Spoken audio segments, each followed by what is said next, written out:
Monsieur le Président, Mesdames et Messieurs les ministres, Madame la rapporteure, chers collègues. Nous examinons aujourd'hui une proposition de loi qui touche à un sujet profondément actuel, la place des réseaux sociaux dans la vie des enfants. Selon une étude de l'ARCOM de 2025, 63% des enfants de 11 à 12 ans utilisent déjà les réseaux sociaux et 62% des adolescents mentent sur leur âge lors de leur inscription. Plus inquiétant encore, 37% des 11-12 ans ont déjà été exposés à des contenus choquants et violents. Nous le voyons, ce ne sont pas des cas isolés. L'importante étude de l'ANSES, publiée en décembre 2025, le confirme. Les réseaux sociaux ont un impact profond sur la santé mentale, sur l'estime de soi, sur le rapport au corps des adolescents. Addiction, anxiété, troubles alimentaires, pensées suicidaires, perte de concentration, les mécanismes sont connus. Et ils ne sont pas accidentels, car ces plateformes ne sont pas neutres. Par le profilage, par la suggestion algorithmique, par des interfaces manipulatrices, elles sont conçues pour capter et retenir notre attention. Elles exploitent les vulnérabilités, en particulier celles des enfants qui sont en construction. Plus un jeune y reste longtemps, plus il est exposé, plus il est ciblé. Nous avons laissé des entreprises privées structurer une partie de la vie sociale et cognitive de nos enfants sans cadre législatif et démocratique suffisant. Alors face à cela, quelle est notre responsabilité en tant que législateur? Cette problématique n'est pas nouvelle ici, au Sénat. Et je veux le souligner en m'adressant à vous, notre rapporteure Catherine Morin-Desailly, tant votre engagement de longue date sur ce sujet est reconnu. Pourtant, aujourd'hui, nous examinons une nouvelle proposition de loi dans le prolongement des annonces du Président de la République. Après des années de travail parlementaire approfondi, nous nous retrouvons à ouvrir un nouveau cycle législatif avec cette proposition de loi, au risque que la multiplication d'annonces fortes finisse par brouiller la lisibilité et la cohérence de notre action. Cette proposition de loi porte deux mesures principales: l'interdiction des réseaux sociaux aux moins de 15 ans et l'encadrement du téléphone portable au lycée.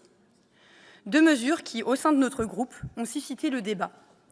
Il y aura donc une liberté de vote au sein du groupe Écologie, Solidarité et Territoires. Premièrement, sur l'interdiction des réseaux sociaux aux moins de 15 ans. Oui, cette mesure a une portée symbolique forte. Oui, elle répond à une attente réelle de nombreux parents. Mais nous devons aussi regarder la réalité en face. Cette interdiction sera très difficile à appliquer. L'exemple australien est éclairant.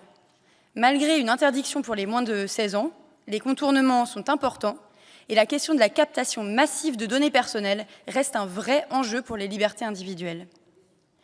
Mais nous nous souscrivons aux adaptations faites par la rapporteure Catherine Morin-Desailly.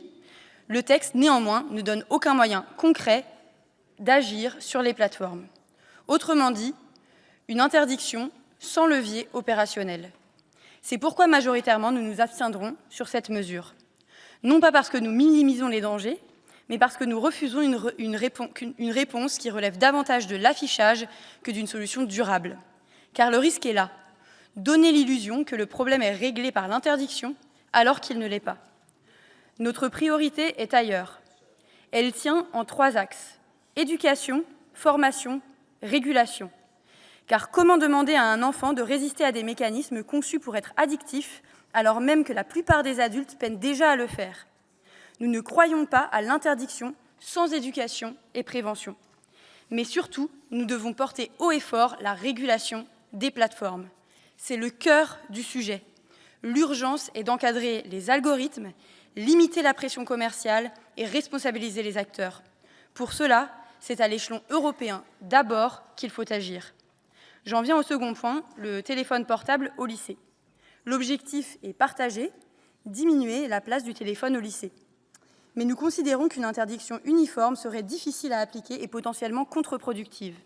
Nous aurions préféré rester sur l'approche confiant au règlement intérieur le soin d'encadrer l'usage du téléphone et imposer que la question soit systématiquement traitée dans les règlements intérieurs.